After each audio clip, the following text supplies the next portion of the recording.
Hello and welcome to anybody who has clicked on this video. My name is Soto, and this week I will be presenting The Rights of Women by Lætitia Barbeau. To begin, I would love to give a little bit of background on who Lætitia Barbeau was. She was born on June 20th, 1743, near the village of Kinsworth Harcourt in Leicestershire. Her father was a man named John Aiken, who worked as a minister and a school teacher.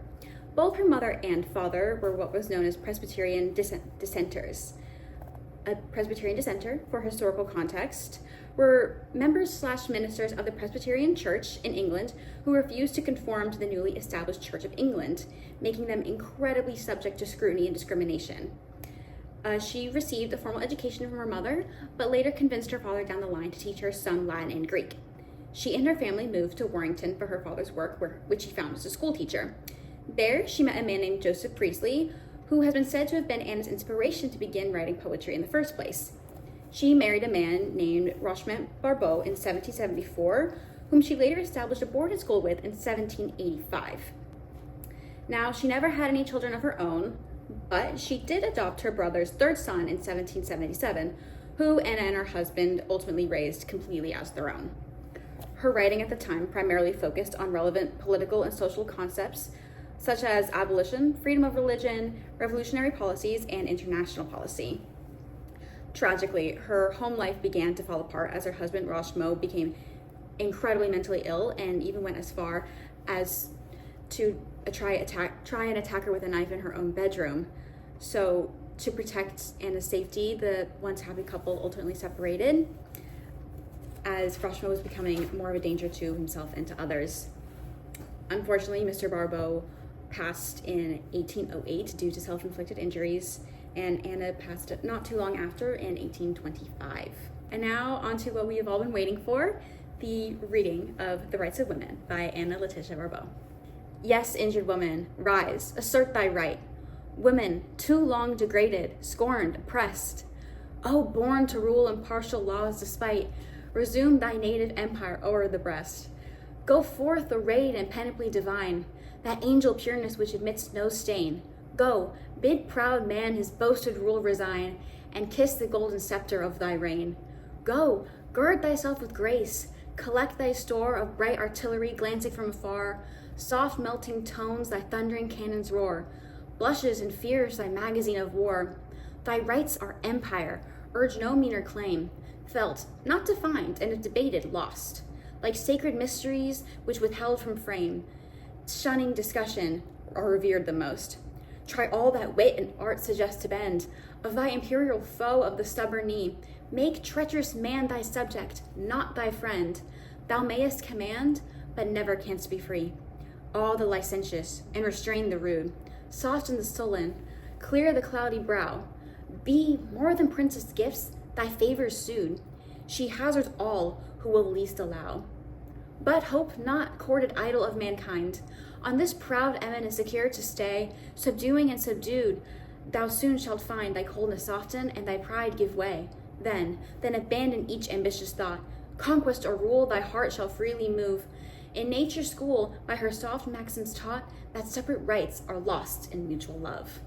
Now, I can't speak for how you felt after reading this poem, but I will say that the two emotions I mostly felt were shock and also pride. Shock because I was quite surprised to be reading something that felt so radical from this time period. But also I felt a lot of pride in women in general, pride for the strides that we have made as a collective, pride for our continuous strength throughout history that can be seen for so long and throughout so many nations. Our poem opens with a call to action for women everywhere, commanding that we boldly assert our rights despite societal pressures that have been placed upon us. For too long, women all across history and across the world have been fighting against unjust societal norms and to face continual oppression merely just because of our gender. Despite what society has deemed suitable for women, which at the time wasn't much more than homemaking and child rearing, women are, shocker, just as capable as men. In fact, we are born with the same abilities as men to rule over nations and kingdoms. We deserve to resume our natural place, a place where we are equal to men. Our second stanza adds emphasis to the previous stanza, restating that women must go forth in calling attention to the disparities in our societies amongst men and women. As well, Anna makes it clear that enough time has gone by without women in charge, bringing forth the idea of the resignment of men and that the world should not only accept but also adore the rise of women. Our third stanza ushers women to do and use whatever they can to assert themselves and make themselves seen and heard. If we do not wish to be pushed by the wayside, we must make a continuous and powerful show of ourselves, not a show of guns, war, and violence, rather one of ease, intelligence, mindfulness, and grace. The natural rule of woman is not only something that should not be argued against, but it quite literally and logically cannot be argued against. Our natural rights are something that we should be born into and should not have to be earned, argued, or fought for. Not to say that we won't fight, but that the mere concept of having to battle it out over our natural rights on a societal level is just so wrong to begin with. Stanza 5 suggests that women use all that we can to make man bend his knee, or to make men as a whole obey us. Now, this is where Anna really becomes aggressive and progressive in her take towards or against men. She states that men are not to be our friends, merely people to obey us, which I find to be an incredibly interesting take, as this is how women were viewed at the time.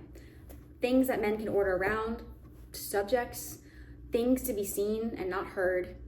So for Anna to bring this parallel between men and women at a direct contrast against each other, it really creates a significant amount of imagery for the reader to imagine the roles of men and women at the time being swapped.